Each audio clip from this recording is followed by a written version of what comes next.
Israel যখন নির্বিচারে Lebanon এবং ফিলিস্তিনে আগ্রাসন চালাচ্ছে, হত্যা করছে একের পর এক হিজবুল্লাহ এবং হামাস নেতাদের, তখন তাদের দাঁত ভাঙ্গা জবাব দিতে এবার জেগে উঠেছে ইরাকের ইসলামিক প্রতিরোধ আন্দোলন। একের পর এক ইসরায়েলি লক্ষ্যবস্তুতে ড্রোন এবং মিসাইল হামলা চালাচ্ছে প্রতিরোধ যোদ্ধারা।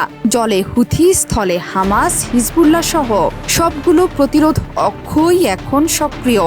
একসাথে ইসরায়েলকে দমাতে মরিয়া হয়ে উঠেছে প্রতিরোধ অক্ষরা।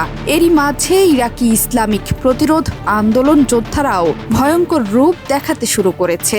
ইসরায়েলি স্থাপনাকে লক্ষ্য করে নতুন অভিযানের ঘোষণা এসেছে ইরাকি যোদ্ধাদের কাছ থেকে।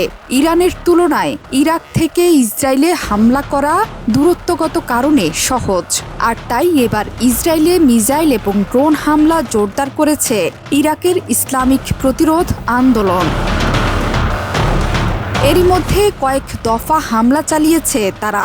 রবিবার দেয়া এক বিবৃতিতে তারা জানিয়েছে, ইসরায়েল অধিকৃত বন্দর শহর ইলাতের গুরুত্বপূর্ণ এলাকায় ড্রোন হামলা চালিয়েছে তারা। ফিলিস্তিন এবং লেবাননের সাধারণ মানুষের ওপর ইসরায়েলি আগ্রাসনের প্রতিবাদে এই হামলা চালানো হয়েছে।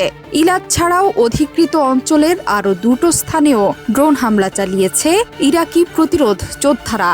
সেই সাথে তৃতীয় দফায় ইসরায়েলি লক্ষ্যবস্তুতে ক্ষেপণাস্ত্র হামলার কথাও জানিয়েছে প্রতিরোধ অক্ষ।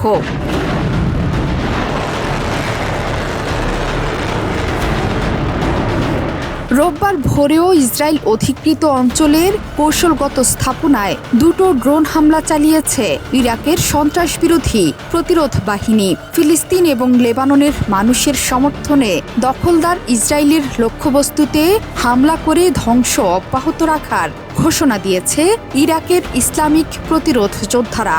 এর আগে বুধবার একদিনেই ইসরায়েলের বিরুদ্ধে 5টি সামরিক অভিযান চালিয়েছে তারা।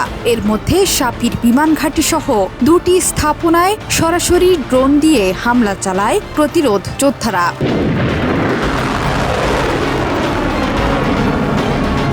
ইসরায়েলকে সমর্থন করায় মার্কিন যুক্তরাষ্ট্রের প্রতিও ক্ষুব্ধ ইরাকি প্রতিরোধ বাহিনী। ইসরায়েল অধিকৃত অঞ্চল সহ ইরাকে অবস্থিত মার্কিন সেনাঘাঁটি এবং প্রতিবেশী সিরিয়াতেও হামলা চালাচ্ছে প্রতিরোধ বাহিনী।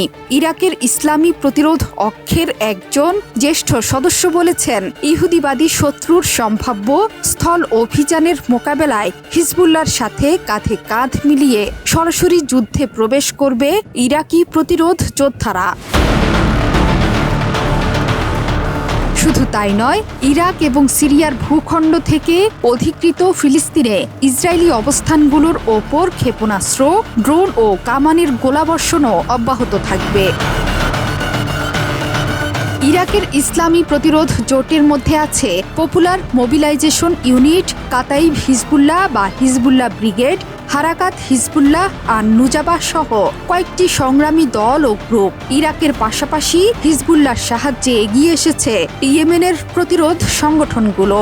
গেল 7 অক্টোবর ইসরায়েল গাজা উপত্যকায় বর্বর আগ্রাসন ও গণহত্যা শুরুর পর এখন পর্যন্ত বহুবার ইসরায়েলকে লক্ষ্যবস্তু করেছে ইরাকি যোদ্ধারা। জোহরা চৌধুরী সেতু, 71।